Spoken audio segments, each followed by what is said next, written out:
Hello and welcome to episode 4 of Friendship and Fluency, Learning English with Andy and Stephanie.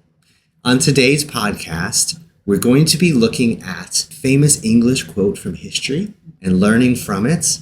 Then we'll be looking at the history of the English language and how that particular part of a history is still affecting the nature of the language today.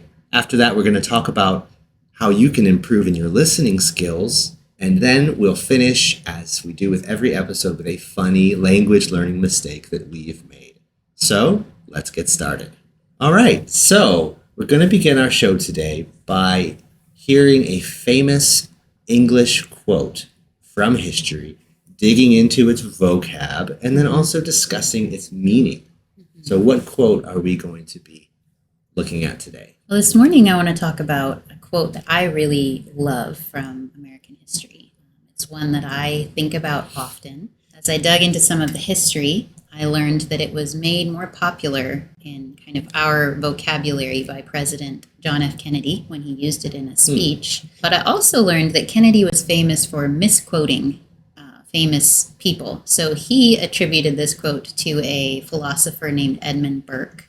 But historians really don't know who said this. A lot of people have said a version of this quote throughout history. And the quote is this: "The only thing necessary for evil to flourish is for good men to do nothing."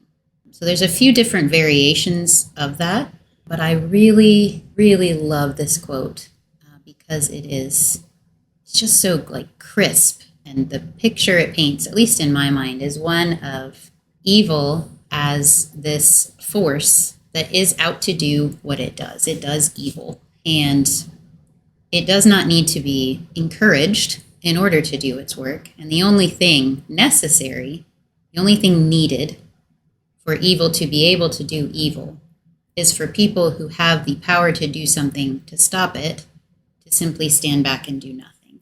So I was thinking this morning of an example, like where would I see an example of this in everyday life?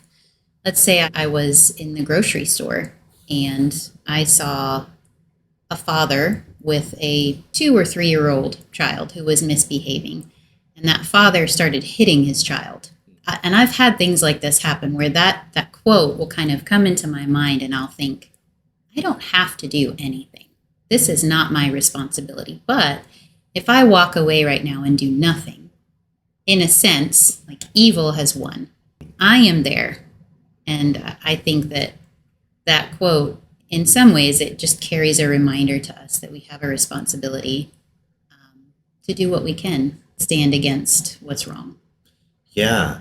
So if we look at the individual words in this quote, it starts with the only thing necessary. So that would be like the only thing required, the only thing needed. And then it says for evil to flourish. What does flourish mean? Yeah, flourish would be to really thrive. It would be to grow, right? To spread. Flourishing has this idea of to be alive in a very powerful, rich way. Mm-hmm. So it's interesting that it's being applied to evil. Probably here it means to spread everywhere. Mm-hmm. So the only thing that's needed for evil to spread everywhere is for good men. Or women. Historically, men was used to indicate humans. Right. So for good people to do nothing. I'm not going to get involved. That's their problem. That's their business. And it is so interesting, like you mentioned, the nature of this world is bad things grow unless they're stopped. And good things don't grow without a lot of hard work and planning, vision, and purpose. If you think about a garden, this quote is true even of a garden. You don't have to work hard for weeds to grow in your garden, but they're going to grow on their own without you. Right. But you do have to work hard in order to grow some good watermelons in your garden, or some good strawberries, or some good tomatoes or cucumbers. Have to work hard to prepare the garden, plant things, and then you have to pull all of the weeds out. It takes a lot of effort if you just Leave it alone, the bad weeds are going to grow and take over. But where a good gardener, then you will not do nothing. Instead, you will be actively involved in pushing back the weeds, getting rid of them, planting good seeds, taking care of those plants. You see it even in the garden, and then you see it in society as well, also just in our interpersonal relationships. It's an important quote to, I think about, because all of us want to take the easy path. We think if I just stay out of it, well, then nothing bad will come to me or to my circle of friends and family. But it is important that we, when necessary, that we speak up and we take action and make plans. This is a good quote to keep in mind. That quote again was, "The only thing necessary for evil to flourish is for good men to do nothing." One of the reasons that I like good quotes from English history is because you can kill two birds with one stone, right? You can learn some good vocabulary, some good English, and then you're also getting wisdom that has been tested by time and history that you can also apply in your life. So, speaking of history, I love history, and I love history probably more than many other people love history, but I will tell you the reason I love history. History always answers the why questions. You look around you and you ask, why is our society this way? Why is my language this way? You want to know the answer to that why. You will find many of those answers in history. And so that's the reason I love it, is because it helps to explain things otherwise might not have a good explanation. So we are going to talk about the history of the English language sometimes on this podcast, not only because I think history is interesting, but really because the history helps you to understand why the English language is the way that it is. Many students will have questions in English class, and the teacher, why is the English language so inconsistent in this area? Why is it so complicated in this area? And the teacher will just say, oh, that's the way the language is. How much better would it be if the teacher could say, I know the reason for this. The reason for this is because of this period of history where this other language came in and influenced English, changed the rules. Then you're giving that student an answer to that why question. When you have your questions answered, your mind and your emotions are more free to learn. That's why I like answering the why questions. So we're going to talk about the birth of the English language today. The very beginning, I'll summarize it for us so we don't get down into all the details. But at the end of the Roman Empire, in around the 400s to the 500s, the Western Roman Empire was very weak and it was collapsing. You had all of these different Germanic tribes invading Western Europe and taking over all of these parts of Western Europe that had been controlled by the Romans and were full of Latin speakers. So they took over France, they took over Italy, Spain, they even went into North Africa. But the only place where they invaded and they kept their language was Britain, Roman Britain. Everywhere else they went, they invaded, they took power. But then as their children grew up and they forgot their Germanic languages and they started speaking Latin. These Latin languages that would become French or Italian or Spanish. Only in Britain did these different Germanic tribes come and settle and hold on to their languages. And there's some mystery as to why Britain is the only place that this happened. But there is some good evidence that it may have been because of a pandemic, like the coronavirus, COVID-19. Yeah. But around the year 500, there was a plague that was going through Europe, killing many, many people. And it came to Britain also. And usually it affects people in the cities more than the people in the countryside. Right. So if you had these Roman Britons, these Latin speakers, they had been speaking Latin for 400 years in London, for example, old Londinium, Roman London. And then you had this big sickness come in and most of them die. There would be more space in that country. You for these Germanic tribes more space for their languages, naturally, when Germanic languages came against Latin, they would lose. Latin had more history. It was a literary language. They had books. They had institutions that were teaching Latin. And so it was a stronger language in some ways when it came up against these Germanic languages that were not written down. But in Britain, the Germanic languages actually survived and replaced Latin as the language of society. Latin was still used for education and for religion, but in society, people from these different German tribes, the Angles, which is where the name English came from, the Jutes, the Saxons, their Germanic dialects mixed, and what you got was a new language, or a new Germanic language called Old English.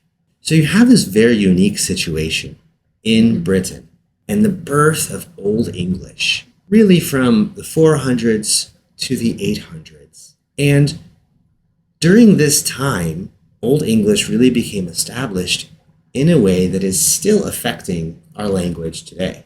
So how does this affect English today? How does this affect you as an English learner? Well, it is important for you to know that when you are learning the English language, you are learning a Germanic language. You are learning a language where the foundation of the language, the way the language is built, it's a Germanic language. And that affects the structure, the bones, you could say, like the skeleton of the language. Even though English has taken on all these other words from Latin and Greek and other languages, underneath all of that, the structure is Germanic. That affects some big things like word order in sentences. When you learn English, you learn subject, verb, object for the proper order of your sentences. I went to the store, right? Subject, verb, object. And that's very rigid in English. We don't change that order very much. We like that order 99% of the time. Right. However, that's different from other languages. In Latin languages, there's a lot more freedom to move the subject and the verb and the object around in the sentence. It's not that tight. When you consider Kurdish also, and most of our viewers would be Kurdish speakers, the verb often comes where? End of the sentence. Right. I make this mistake all the time when I'm speaking Kurdish, is I have my verb in the middle of the sentence, like an English sentence, and I should be moving it to the end to be a more natural Kurdish speaker. So this helps make sense of the order of English. And it even comes down to the order of nouns and adjectives. So in English, our adjectives come before our nouns, not after them like they do in Latin or like they do in Kurdish. Why is that the way it is? Because that's what Germanic languages do. Their adjectives come before their nouns. So one example that I've used is we say red car, adjective, noun. But in Spanish, which is a Latin language, they say carro rojo. They flip it, noun, adjective. And in Kurdish as well. Seare sur. Right. That's right. So I hope you can see how knowing that English is a Germanic language can help you to make sense of why it's different from other languages. And today we just highlighted these two aspects, subject, verb, object, sentence order, but also noun and adjective order. The history of a language will help you to understand why it is the way it is. So that's why we do want to talk about it sometimes. And we want you to learn more about the history of the English language. It's good to know that English is not just a hodgepodge of strange rules and strange words that don't make any sense. That's right. History untangles it all, and it gives you the reasons for those exceptions and those strange rules. Sometimes we do have to say, why is it this way? Because English mamas taught English babies, this is how you say it. But usually there's a historical reason that we can find. So next we want to address a question from one of our viewers. One of our viewers asked if we could talk about how they could grow in their listening skill. How would you recommend that a student of the English language grow in their listening skills? Yeah, that's a great question. I would first just remind our listeners that you have these 4 skills in any language. You have reading, writing, listening, and speaking. 2 of those are receptive, reading and listening. Speaking and writing are productive, where you're taking that information and you are consolidating it, you're putting it together into something else. It's a chance for your brain to take that new information and use it. The first kind of principle I would say to someone who wants to improve in any of those 4 skills, but in listening in particular, would be to narrow your focus or to pick a specific focus. That is so helpful and so shaping for what you're doing. It's very different to sit down and say, I'm going to listen to a video. That's very different than saying, I'm going to focus on vocabulary, or I'm going to listen for the sound of the English R, or I'm going to listen for where we'll put words together within a sentence. So I think knowing what you need, like knowing what the areas are within the English language where you really want to grow, or just pick one. You don't have to know all the areas, but just pick one area to focus on first. And then from there, principle number 2 would be to make sure to have a follow-up activity to that listening activity. So listening on its own is very beneficial, but I would say it's not really until you then use it in a productive skill of either speaking or writing that you're giving your brain a chance to put it all together. And what you hear will stick better if you're also using it in speaking or writing. So an example of that could be if you find 10 or 15 new vocabulary words in a film, write those out in a sentence and ask a friend to check it. Or if you find some new sentences or some new slang or new phrases, see if you can try that out with an English speaking friend.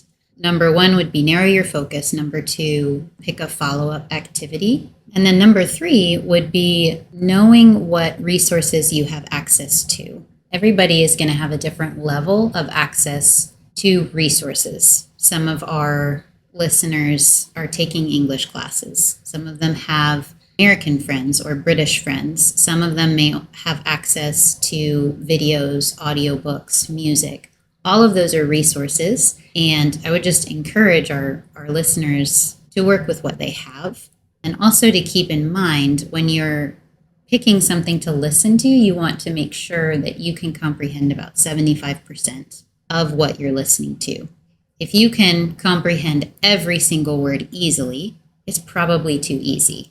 And it certainly is fun and has its own benefit, but it's not going to be challenging a learner very much. And on the flip side, if you're only catching every one word in 10, that's too difficult, and that will not lead to good learning, and it will just lead to discouragement. And a final principle that I would like to talk about in an upcoming podcast would be to find ways to measure progress. If you test every week, you're going to get discouraged. You're not going to see visible progress every week.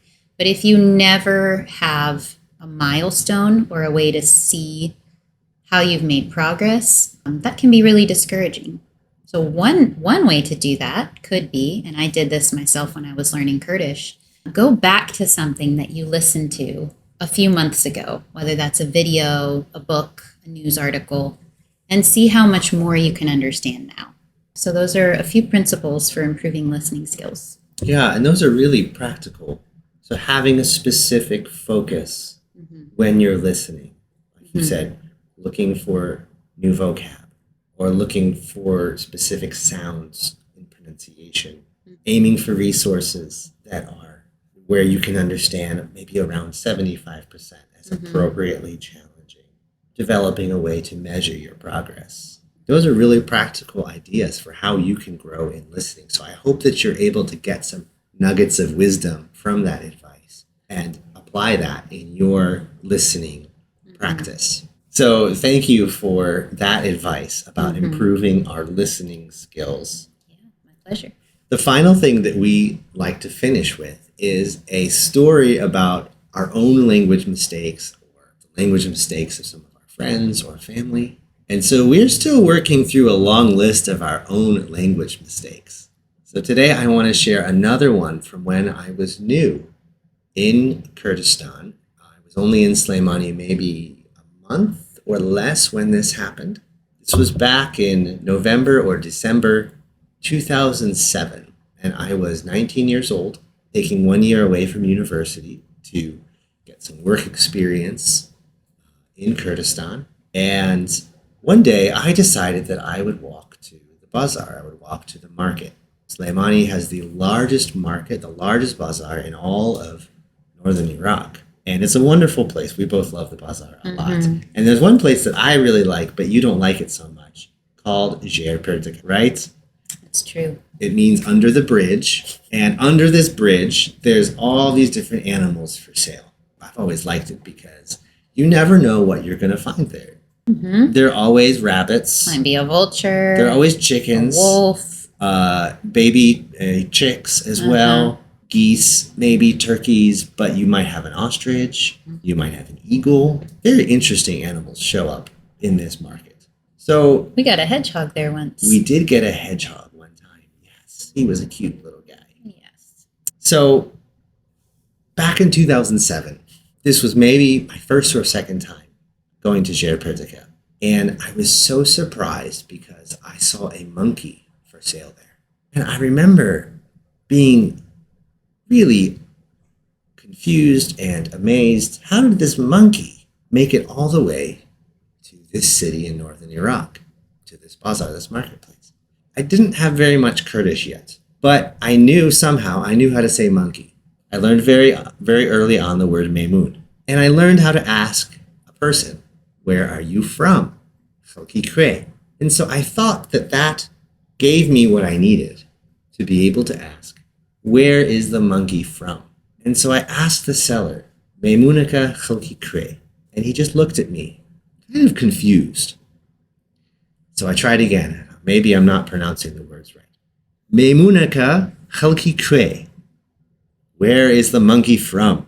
And again, he just kind of looked at me. I looked around like, does anyone else understand this foreigner, this Ajnabi? So I kept asking again and again. And finally, he looked at me and maybe just to get rid of me, he said, Syria? I don't think monkeys are from Syria, but maybe he bought it from Syria. So I said, oh well. So I went back home. I tried to convince my colleagues in our office to buy the monkey. I said, we could have an office monkey and we could teach him how to serve chai. It would be great. No one listened to me. They thought it was a terrible idea. Still to this day, I think having an office monkey that serves chai would be so unique. No. No one likes my idea. That's okay. So I asked my friends later that I was studying language with, what did I do wrong? Wasn't I asking where's the monkey from? And they laughed at me and they said, no, Khalki Kwe means where are his people? Like where is his tribe? In Kurdish, literally means where are his people, or where are your people? Where are your people is a way to ask, where are you from? My people are from Philadelphia. Your people are from New York. But you only ask that of people. You don't ask that of animals, because animals don't have a tribe. They don't have people connected to a historic piece of land. So I should have said, where did the monkey come from? And so from that mistake, I learned Khalki Kwe is only for people, not for monkeys, not for animals, or other things that are not humans. Got this picture in my mind of a tribe of monkeys running through Syria. Ashirati Memunaka. You never know. So, if you are learning another language, it's very important to remember that not everything is a direct translation. In English, where are you from? You can also use it for this lamp. Where is this lamp from? Person or for an object. But Kurdish is a different language. It doesn't work the same way. Things don't have a direct one-to-one translation. In Kurdish, you ask, where are people from? In a different way than you ask where other objects or animals are from. Don't assume there's always a direct translation of meaning and usage from one language to another. Well, that has been episode 4 of Friendship and Fluency. Thank you so much for joining us again, for listening or for watching this on YouTube. Please rate this podcast and let other people know If you are getting benefit from it, share and subscribe. And we're so thankful for you joining us once again. We hope that you'll come back and we'll be able to have fun together learning language. Bye, everybody. Take care.